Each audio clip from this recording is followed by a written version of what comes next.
Welcome back to The Breakdown with me, NLW. It's a daily podcast on macro, Bitcoin, and the big picture power shifts remaking our world. What's going on, guys? It is Sunday, June 16th, and that means it's time for Long Read Sunday. Before we get into that, however, if you are enjoying The Breakdown, please go subscribe to it, give it a rating, give it a review, or if you want to dive deeper into the conversation, come join us on the Breakers Discord. You can find a link in the show notes or go to bit.ly/breakdownpod. Hello, friends. This weekend for our long read, we have a set of pieces. I'm going to share an AI version of myself reading each one, and then I will have a little bit of commentary. And the first that we're going to do is called Stop Burning Investors, Crypto Needs Proof of Reserves. It's by Noah Buxton, and it goes like this. If you were holding crypto in November 2022, you likely remember the chaos of November 2nd and the days that followed. Even casual observers were captivated by the unfolding drama of a massive bankruptcy and one of the largest financial frauds in history. The collapse of FTX was a pivotal moment in a year already marked by significant turmoil for crypto investors. The liquidity crisis that began in June 2022 toppled many exchanges, lenders, and crypto investment funds that investors had believed were built on solid foundations. Publicly traded companies like Voyager Digital and well-funded ventures like BlockFi and Celsius Network seemed secure but ultimately failed, revealing deep-seated vulnerabilities and leading to widespread contagion affecting millions of investors globally. The industry did have a potential safeguard, proof of reserves, but it wasn't widely adopted or mandated, leaving the door open for such failures. Moving forward, how can we prevent similar crises? In late 2021 and early 2022, leading industry players projected trustworthiness, yet their balance sheets and regulatory statuses were misleading. The critical measure, whether these companies could prove their reserves matched their liabilities, was lost amidst the noise. Proponents of reserves transparency have long advocated for self-regulation through proof of reserves reporting.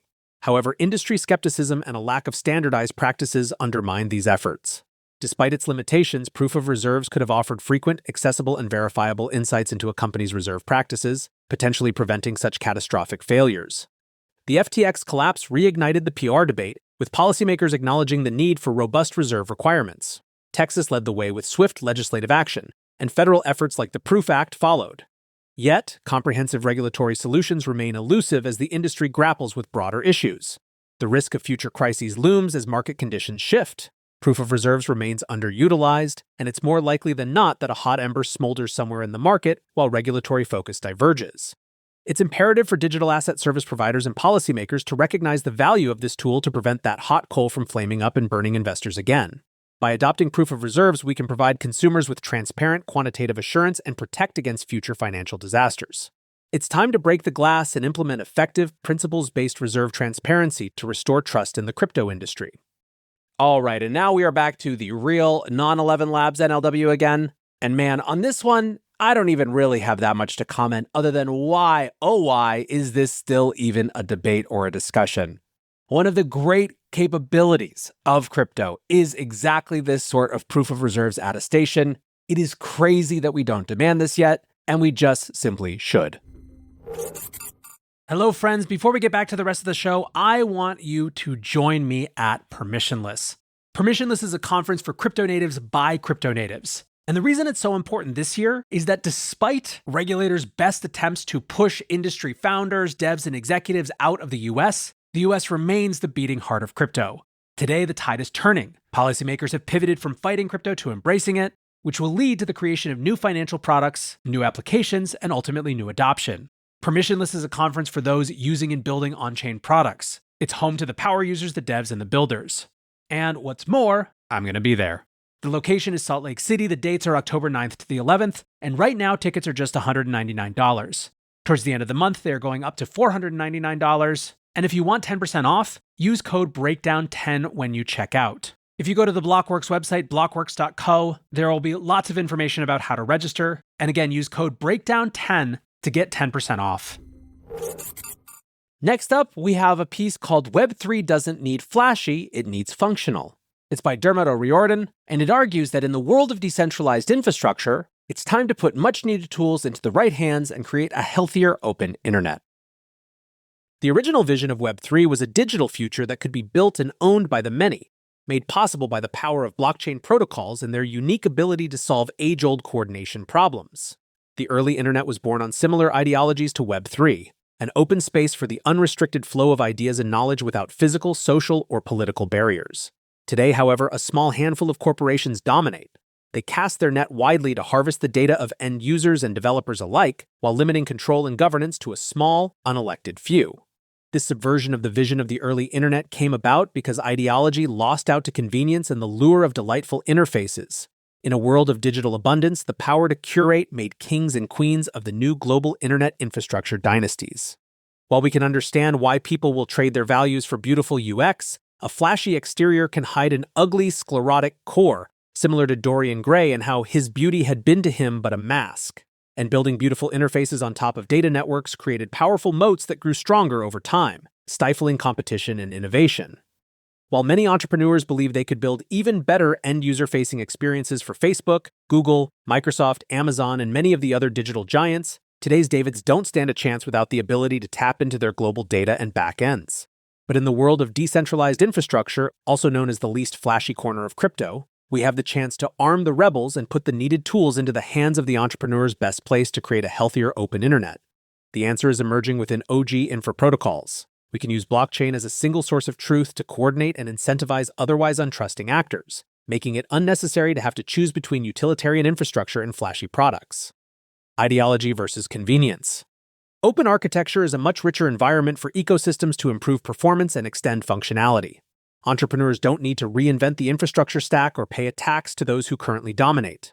With open architecture, the end customers can enjoy the optimizations they are used to, as flashily as they wish, without having to give up their data.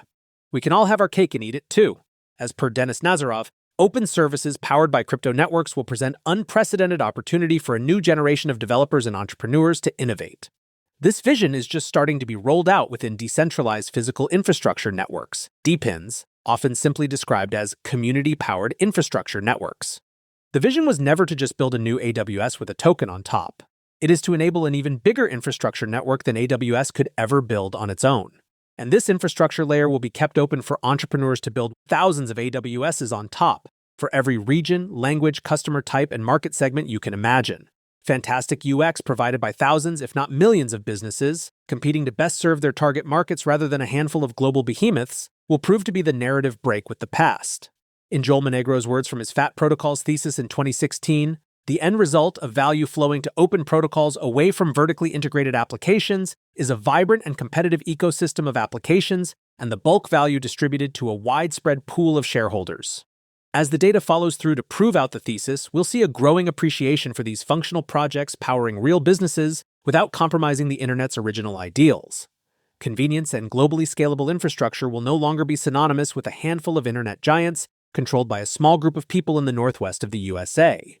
Developing new ways to create picks and shovels for the internet that all entrepreneurs can leverage without compromise may come without the fanfare of flashier projects. However, this will be the way that crypto becomes the dominant force we all hope it will become. Permissionless open infrastructure networks will continue to be more reliable, performant, and cost-effective. As per Albert Wenger, much like the PC was a platform for innovation that never happened on mainframes or mini-computers, Web3 will be a platform for innovation that would never come from Facebook, Amazon, Google, etc.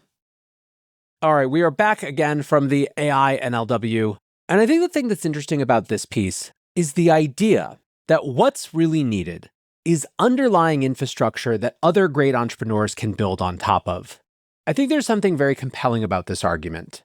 We have seen time and time again when companies try to be Web3 versions of existing social networks or existing types of network platforms, it just never works. Web3 incentives aren't enough to overcome the lack of network effects at the beginning of a new type of network, because the only thing that tends to be totally new experiences that consumers don't know that they want until they actually have them. In other words, Snapchat never could have become a thing just by being Instagram, but with a token. It had to have a new content format that people really liked.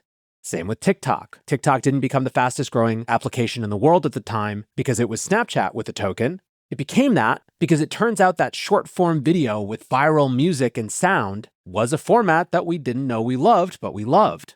So the idea then of having a Web3 style infrastructure for when the next great entrepreneur has an idea for the next great type of social network or content network or whatever your preferred term is at this point, it'll be the combination of whatever it is that they build that is extremely compelling to consumers, plus the Web3 infrastructure that they decide to build it on that will really vault these ideas into the mainstream.